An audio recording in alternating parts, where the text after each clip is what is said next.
Page. Display information.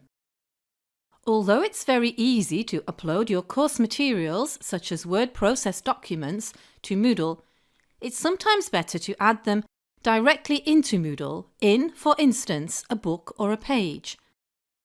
This is better for your learners too, because it means they don't need to have the same software programs that you're using. They don't need to download anything, they can read it straight on Moodle. It's better for mobile app users too. To do this, we turn the editing on, and in the section where we'd like to add our information, we click Add an activity or resource. This brings up the activity chooser, and there are two resources which are helpful to us here. The book resource allows us to add a series of pages into which we can type the basic information we want to display, or we can use, as we are now, Page.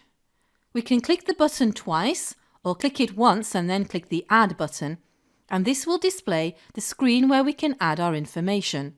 Name is where we type the title the learners will see on the course page, and then the description, and if we wish to show it on the page, you can check the box.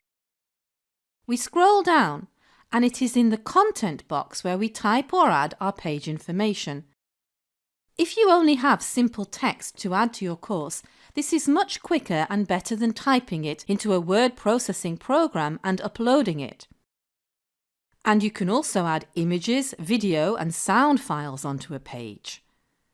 There are various other settings you might like to explore in your own time, for instance appearance, but for now, if we scroll down and click Save and Return to Course, we can see that we've added a course welcome which any learner on any device with any software can open and access.